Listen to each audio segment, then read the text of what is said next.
आज हम पढ़ेंगे यूनिट 1 सॉलिड स्टेट पार्ट के अंतर्गत अरस समीकरण मितीय दोष, जिसमें धात्वाधिक, धातु न्यून दोष और अशुद्धता दोष के बारे में चर्चा करेंगे। आइए देखते हैं। सबसे पहले नॉन स्टाइकियोमेट्री दोष। वे त्रुटि युक्त क्रिस्टल संरचनाएं जिनमें धन आयन व ऋण आयन की संख्याओं का अनुपात यौगिक के रासायनिक सूत्र के अनुरूप नहीं होता, उसे नॉन स्टाइकियोमेट्रिक दोष कहते हैं।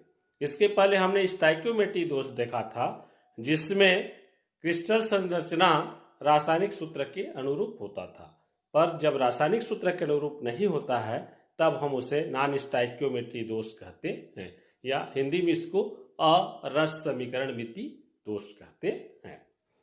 देखते हैं, जैसे FeO में आयरन और ऑक्सीजन का अनुपात 1:1 होना चाहिए, लेकिन जब क्रिस्टल में त्रुटिपूर्ण ये क्या हो जाता है, 0.93 और 0.96 होता है। ये दोष दो प्रकार का होता है, पहला धातु आधिक्य दोष और दूसरा धातु न्यूनता दोष। पहले देखते हैं धातु आधिक्य दोष। ये भी दो प्रकार का होता है, ऋण आयन रिक्ति और अतिरिक्त धन आयन। सबसे पहले देखते हैं ऋण आयन रिक्ति या ऋण आयन का निष्कासन। जैसा कि नाम से पता चल रहा है, इस क्रिस्टल में से ऋण आयन बाहर चला जाता है और उसके स्थान पर इलेक्ट्रॉन आ जाता है, तो उसको हम F केंद्र भी बोलते हैं, और उसके कारण क्रिस्टल रंगीन हो जाता है। और इसी F केंद्र या अयुग्मित इलेक्ट्रॉन की उपस्थिति के कारण क्रिस्टल जो है अनुचुंबकीय गुण प्रदर्शित करता है। देखते हैं, देखिए ये जो चित्र दिखाया गया है, ये क्रिस्टल की वास्तविक संरचना का चित्र है। इसमें किसी भी प्रकार का कोई त्रुटि नहीं है। अब आप ध्यान से देखिएगा इसमें क्या होगा। उसके पहले मैं थोड़ा आपको बता दूं, ये जो क्रिस्टल संरचना है सोडियम क्लोराइड की, इसके ऊपर से अगर सोडियम का वाष्प प्रवाहित किया जाए तो हम जानते हैं सोडियम का वाष्प प्रवाहित करेंगे, सोडियम धन आयन रहता है उसमें, और जैसे सोडियम धन आयन का वाष्प हम यहाँ सोडियम का वाष्प प्रवाहित करते हैं, तो ये जो क्रिस्टल जालक में से कहीं से भी एक ऋण आयन अर्थात क्लोराइड आयन सोडियम आयन के साथ जाकर संयुक्त हो जाता है। और चूंकि सोडियम क्लोराइड में से जो सोडियम धन आयन बना हुआ है और उसका इलेक्ट्रॉन है, वो इलेक्ट्रॉन जहां से क्लोराइड आयन हटता है उस स्थान पर आकर बैठ जाता है या उसका स्थान ग्रहण कर लेता है, ताकि इस क्रिस्टल का जो विद्युत उदासीनता है वो बना रहे। देखते हैं, ये देखिए, पुनः दिखाता हूं मैं आपको। आप इस वाले को देखिए, ये जो ऋण आयन प्रदर्शित किया गया है ये गायब होगा, ये देखिए गायब हुआ। अब इसके स्थान पर क्या आना चाहिए, इस क्रिस्टल के उदासीनता को बनाए रखने के लिए इलेक्ट्रॉन आ जाएगा। ये देखिए इलेक्ट्रॉन आ गया, और इसी इलेक्ट्रॉन को बोला जाता है, यहाँ पे अयुग्मित इलेक्ट्रॉन को F केंद्र बोलते हैं। F माने फॉरवर्ड, फॉरवर्ड जर्मन शब्द है जिसका अर्थ होता है रंग, और इसी अयुग्मित इलेक्ट्रॉन के कारण या F केंद्र के कारण क्रिस्टल जालक रंगीन हो जाता है। जैसे हमने सोडियम क्लोराइड की बात किया, तो सोडियम क्लोराइड क्रिस्टल का रंग जो है हल्का पीला हो जाता है इसके कारण।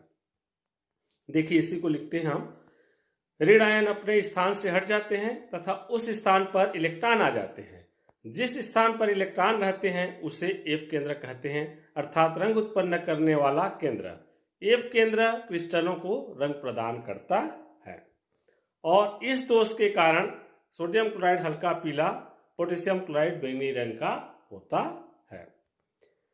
F केंद्र में अयुग्मित इलेक्ट्रॉन की उपस्थिति के कारण यह अनुचुंबकीय गुण प्रदर्शित करता है, यह अनुचुंबकीय प्रकृति होता है ये जो क्रिस्टल जालक।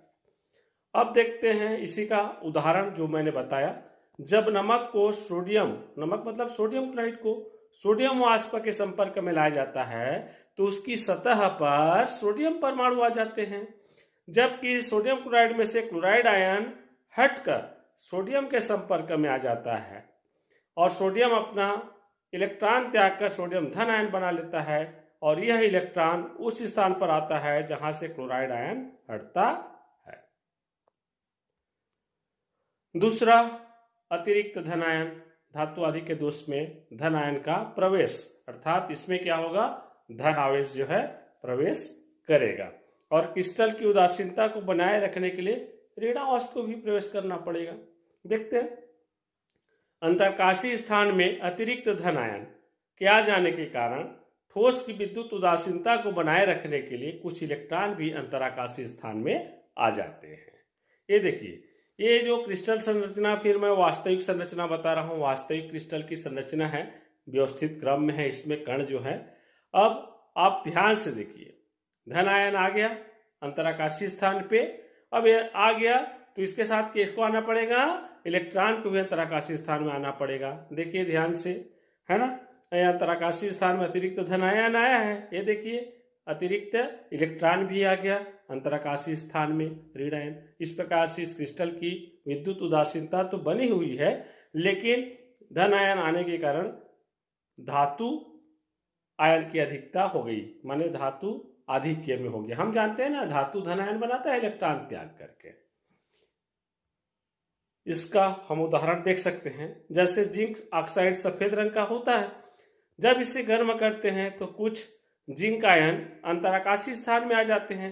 अब यहाँ पे आप जिंक ऑक्साइड के लिए लो तो प्लस वाले को Zn2+ कर दो और माइनस को हम ऑक्सीजन 2- मान लें, तो यहाँ पे देखिए Zn2+ आ रहा है, समझ लीजिए। तो इसकी विद्युत उदासीनता को बनाए रखने के लिए कुछ इलेक्ट्रॉन में अंतराकाशीय स्थान में आ जाते हैं, बोलता है। तो यहाँ पे 2 इलेक्ट्रॉन आ जाएगा और इस जिंक ऑक्साइड का रंग पीला हो जाता है।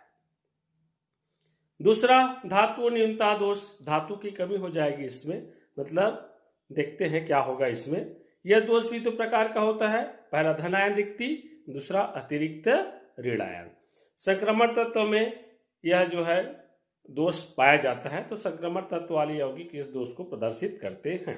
पहला धन आयन रिक्ति, देखिए एक धन आयन क्रिस्टल से बाहर चला जाता है तो किसी एक धातु की संयोजकता में एक की वृद्धि हो जाती है ताकि क्रिस्टल का विद्युत उदासीनता बने रहे।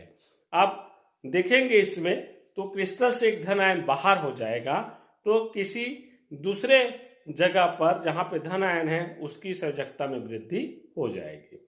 ये देखिए, पुनः आपको दिखा दूं मैं, आप यहां पर ध्यान दीजिए, ये जो प्लस है, ये मैं जो चित्र में बनाया हूं इसको गायब किया हूं। देखिए ये बाहर चला गया। अब बाहर चला गया तो यहां पे नजर डालिएगा, ये वाला जो प्लस है इसमें जो है बढ़ जाएगा 2 धन आयन। ये देखिए, तो जहां से धन आयन गायब हुआ, धन आयन रिक्ति बोल दिया गया उसको, है ना, और यहाँ पे 2 धन आयन आ गया, तो इसको हम बोल सकते हैं अधिक संयोजकता वाला धन आयन। बाकी में सब में एकक संयोजकता, यहाँ पे 2 संयोजकता है क्रिस्टल की उदासीनता को बनाए रखने के लिए। दूसरा, अतिरिक्त ऋण आयन। अब इसमें क्या होगा, क्रिस्टल में एक अतिरिक्त इलेक्ट्रॉन प्रवेश करेगा, है ना, तो प्रवेश करेगा तो विद्युत उदासीनता बनाए रखने के लिए धातु की संयोजकता में 1 की वृद्धि हो जाती है। 1 इलेक्ट्रॉन आ जाएगा क्रिस्टल में तो धातु की संयोजकता की वृद्धि के लिए यहां भी धातु की संयोजकता में 1 वृद्धि हो जाएगी, मतलब धन आयन 2 हो जाएगा। ये देखिए, पुनः मैंने एक आदर्श क्रिस्टल लिया हुआ है, क्रिस्टल की आदर्श व्यवस्था है। अब देखिए इलेक्ट्रॉन आया, जैसे कि नियम में बोल रहा है अतिरिक्त इलेक्ट्रॉन प्रवेश करता है। अब क्या होगा, ये अतिरिक्त एक इलेक्ट्रॉन तो आ गया, तो धातु की संयोजकता में वृद्धि करना है हमको, तो ये देखिए यहाँ पे धातु की संयोजकता में वृद्धि हो गया, +2 हो गया। तो इस प्रकार से हम अतिरिक्त ऋण आयन दोष को समझ सकते हैं, ठीक है, अधिक संयोजकता वाला। अब आता है अशुद्धता दोष या डोपिंग बोलते हैं। तो डोपिंग मतलब क्या है, अशुद्धता मतलब किसी तत्व में जो है दूसरा तत्व की मात्रा मिला दिया जाए अल्प मात्रा में तो अशुद्धि कहलाता है, या अशुद्धता दोष कहलाता है। देखते हैं, या डोपिंग कहलाता है। तो हम इसको परिभाषित कर सकते हैं सरल रूप में, किसी तत्व या यौगिक में अशुद्धि की अल्प मात्रा मिलाने की क्रिया डोपिंग कहलाता है। इससे पदार्थ के गुणों में परिवर्तन हो जाता है। और डोपिंग का उपयोग अर्धचालक बनाने में, दिष्टकारी डायोड बनाने में होता है। अच्छा, इसका एक उदाहरण ले लें अशुद्धता दोष का। गलित अवस्था में सोडियम क्लोराइड में थोड़ा स्ट्रांसियम क्लोराइड की अशुद्धि मिला देने से जालक की सतह में से 2 सोडियम आयन प्रतिस्थापित हो जाता है। बाहर चला जाता है और इसमें विद्युत उदासीनता बनाए रखने के लिए स्ट्रांसियम +2 आयन आता है और यह सोडियम के किसी एक स्थान पर स्थापित हो जाता है। अब सोडियम सोडियम 2 धन आयन गया ना, उसका सोडियम प्लस, तो 2 धन आयन वाला चाहिए, 2 संयोजकता वाला चाहिए, तो स्ट्रांसियम प्लस आता है, हमने क्योंकि उसको मिलाया तो एक सोडियम पे आता है, तो उदासीनता बन जाता है क्रिस्टल का, क्योंकि इसके पास +2 आयन है और एक रिक्त रह जाता है। तो जो रिक्त रह जाता है सोडियम धन आयन का स्थान, उसको हम बोलते हैं कोटर। तो ये कोटर बनने के कारण विद्युत चालकता के गुण इसमें आ जाती है। कोटर मतलब होल या छिद्र। ये देखिए, ये आदर्श क्रिस्टल का चित्र है। अब बोला जा रहा है 2 सोडियम धन आयन जाएगा, तो आप ध्यान दीजिए 2 चला गया। पुनः बता दूं मैं आपको, ये वाला और ये जस्ट नीचे वाला में, उसके नीचे वाला में सोडियम धन आयन पर ध्यान देखिए। ये देखिए 2 धन आयन चला गया। अब एक स्थान पर, दोनों में से किसी एक स्थान पर स्ट्रांसियम +2 आयन आ जाएगा विद्युत उदासीनता बनाए रखने के लिए। ये देखिए यहाँ पे आ गया स्ट्रांसियम +2 आयन यहाँ पे। अब यहाँ नीचे जो है, यहाँ का जब गया हुआ है तो इसमें हम देख रहे हैं क्या बन गया है, यहाँ पे कोटर बन गया है, जो खाली स्थान है क्लोराइड आयन के नीचे। इस कोटर के कारण इसमें चालकता के गुण आ जाते हैं। कोटर होल के कारण चालकता लिखा भी गया है। इसका उपयोग मतलब डोपिंग का उपयोग अर्धचालक बनाने में, ट्रांजिस्टर और दिष्टकारी डायोड बनाने में। अब आता है अशुद्धता दोष के प्रकार। अशुद्धता दोष मतलब डोपिंग के प्रकार। तो डोपिंग से जो चालकता के आधार पर इसको हम 2 भाग में बांटते हैं, एन टाइप अर्धचालक और पी टाइप अर्धचालक। देखते हैं, एन टाइप अर्धचालक इलेक्ट्रॉन धनी होता है, इसमें इलेक्ट्रॉन एक्स्ट्रा रहता है, तो अतिरिक्त मुक्त इलेक्ट्रॉन होता है, जिसके कारण विद्युत चालकता के गुण आएगा। और दूसरा पी टाइप अर्धचालक है, इलेक्ट्रॉन नहीं रहता है, इसमें इलेक्ट्रॉन की कमी रहता है, तो कोटर बन जाता है। हमने देखा ना अभी, कोटर या छिद्र बनता है तो विद्युत चालकता के गुण आते हैं। देखते हैं, जब सिलिकॉन या जर्मेनियम में पंचसंयोजी तत्व जैसे समूह 15 के तत्व फास्फोरस, आर्सेनिक, एंटीमनी या बिस्मथ, इनमें से किसी एक तत्व को डोपिंग किया जाए इस पर, या इनकी अशुद्धि मिला दिया जाए, तो एन टाइप अर्धचालक बनता है। पी टाइप में सिलिकॉन या जर्मेनियम जो 14 समूह का तत्व है में त्रिसंयोजी तत्व समूह 13 के तत्व बोरान, एल्यूमिनियम, गैलियम, इंडियम में से किसी एक को डोपिंग कर दिया जाए, या किसी एक की अशुद्धि मिला दिया जाए, या अल्प मात्रा में इनकी मात्रा मिला दिया जाए, तो पी टाइप अर्धचालक बनता है।